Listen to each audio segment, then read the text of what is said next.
What's up, y'all? It's me, it's your boy Asmongold, and today we're going to be doing a PvP guide. Now, the first thing here is I'm going to be showing you guys my gear, and this is going to be for Fury, and we're going to look at single-minded Fury and also Titan's Grip, and I'm going to go through my gear just to show you guys what I'll be working with in the video. Now, Warriors are really not that good right now in PvP. Honestly, in my opinion, I usually top charge, but I'm also like really trying to top charge, and I put a lot of effort and like always playing well and everything like that. And so I think that I could outperform myself on my Warrior if I played a Death Knight or maybe another class also. I like to mention that trinket there, the Scabbard of Karanos. Like, oh my god, look at that trinket. Fucking 2,000 strength. Like, if you pop that trinket, shit dies. So you might want to get that, even though it's pretty expensive. I have double time, and the reason for that is it functions really well with the two-piece for the PvP set, because it basically, with double time, whenever you charge, Bloodthirst pretty much has a 100% chance to crit. Don't use second wind. You only use second wind if you're lazy and stupid. You want to use Enrage Regeneration. That's the best talent for PvP. Also, what do you call it? Sudden Death is going to be really good. Furious Strikes, some people use it, but I prefer Sudden Death just because usually you win in PvP by doing what people don't expect or can't plan for. And so whenever Sudden Death procs, like 3 or 4 times in a row or something like that, you're probably going to win in other cases where you wouldn't. Shockwave and Stormbolt are pretty much on the same level. It kind of depends on what situation you're doing. If you're playing Rated Battlegrounds, I would go with Shockwave, and if you're playing Arena, I would go with Stormbolt, depending on the comp. Safeguard is usually my go-to, just for helping peeling for healers. Mass Spell Reflect and Vigilance are also options. Bladestorm, I use Bladestorm pretty much all the time. Bloodbath is okay. Avatar is actually not terrible in PvP, but I still prefer not to use it. I use Bladestorm because with Titan's Grip, it does a whole lot of damage. Anger Management's great. Ravager, don't use Ravager. And Siege-Breaker is it's just terrible. And it replaces Intimidating Shout. And Intimidating Shout is very useful in PvP. I'm using Glyph of Unending Rage. Now, Unending Rage is probably the most required glyph in here. The other two are not really as important. Wind and Thunder, just to make sure my whirlwinds hit everything around me, and the Bull Rush just for more rage, as I said again, for more charges. Bloodthirst, Glyph of Bloodthirst is not terrible, and the reason for that is Warriors don't really have a lot of self-healing, and also there's not battle fatigue, and so it's helpful. Death from Above, don't get that. I don't really think it's worth the trade-off. Die by the Sword is just, it's more or less just die, so just you don't want that. Enraged Speed is actually pretty decent. Executioner is terrible, don't ever get that glyph. Gag Order doesn't work in PvP, and so you don't want that. Long Charge is kind of irrelevant. Raging Wind is an alternative for the, Wind and Thunder glyph, and it makes your Whirlwind actually do more damage, but I just don't really think it's that important, and usually it's better to have the range rather than damage, because the range ends up giving you more damage overall. Glyph of Recklessness is not very good because in PvP you want short, like bursts that you can count on. Rude Interruption can be good, and it can also be bad. I think that there are other glyphs that you can use that give more utility and are going to help you out more in the long run. Glyph of Spell Reflection is good, but I just don't really use it. Victorious Throw pretty much sucks. I don't really think it's that great. Glyph of Victory Rush is you can't really use it with Impending Victory, and so that's more of a leveling talent. And Wind and Thunder, as you guys can see, I'm already using it. Drawn Sword, I don't even have the glyph, so that should tell you enough. And I think it's the same with the other ones. A Flawless Defense, I honestly don't even remember what that one does. And I think it's, what is it? I think it's like that's actually not that bad if you're doing PvP.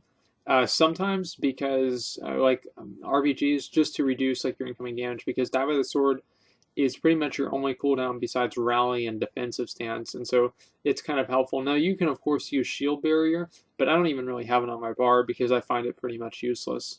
Glyph of Raging Blow, I think that might be good towards the end of the expansion, but I don't even really think it'll be good then.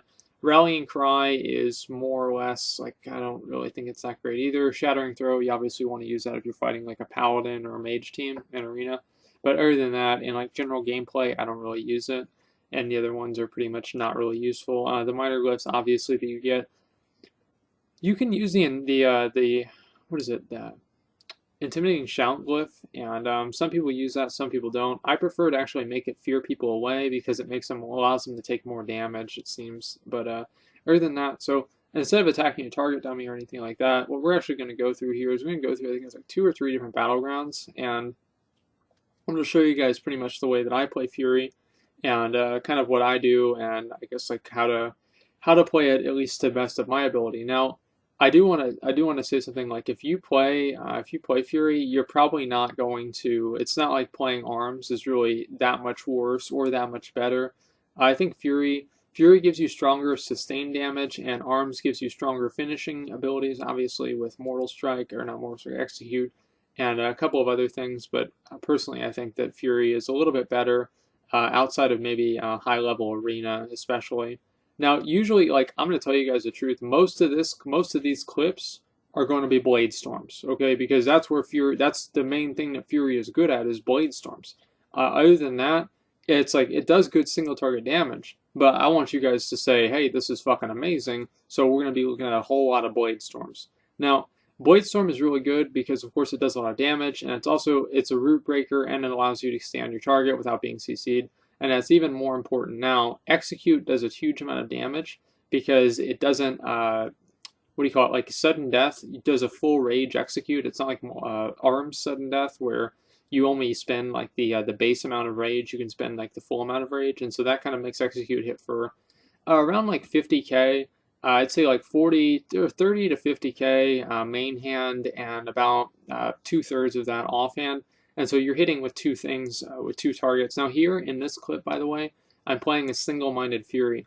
Now single-minded Fury has a little bit stronger single target damage, and it also can have sometimes stronger executes, sometimes not, but it does have a little bit weaker, what do you call it? It has weaker executes, in my opinion, and it also has a couple of other weaker things.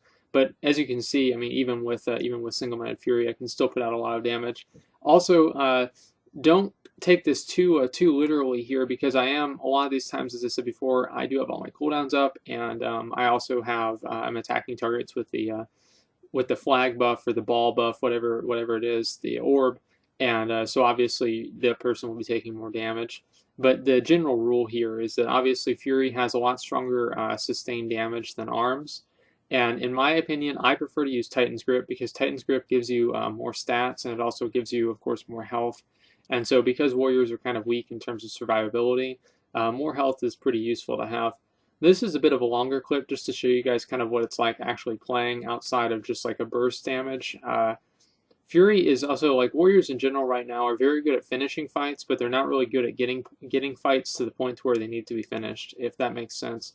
And so if you've got somebody in execute range, the odds are you're going to be able to kill them pretty much for sure. And I like that a lot, since execute is called execute, not just, ability you can cast at 20% health that does a little bit of damage.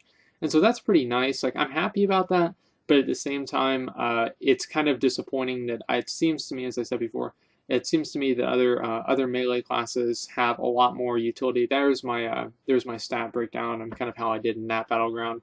And again, I had healers in that BG, and so there are other battlegrounds. I'm obviously not going to show you guys a whole bunch of clips where I'm just like doing terrible, but rest assured that they exist. And so obviously I'm going to be showing better clips. And again, this is with Titan's Grip. I think the rest of these videos are going to be all with Titan's Grip. And so Titan's Grip has much stronger blade storms and usually a little bit stronger bursts depending on what spells you're using. If you're using single-minded Fury, using Dragon's Roar is really good because obviously Dragon's Roar scales with attack power, and a lot of the other spells scale with weapon damage. And so attack power is it just does more as single-minded Fury does as Titan's Grip is really what it comes down to.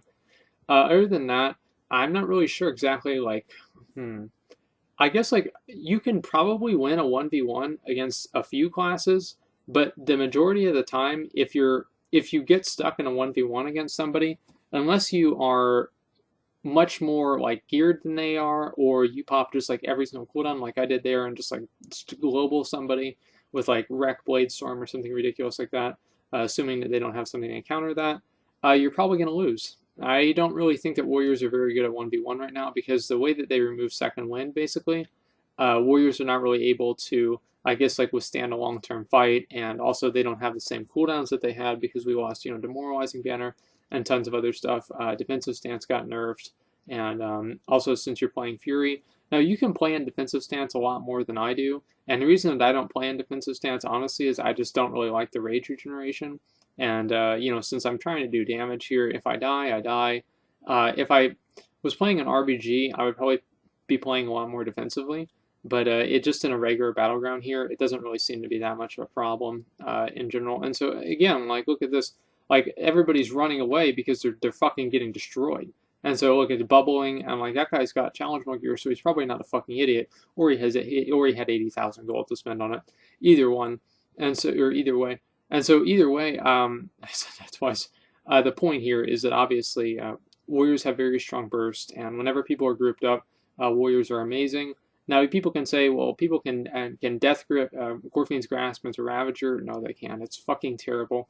Do not ever use Ravager. It's just a terrible spell that nobody should ever use. At least in PvP, and in PvE it's very good.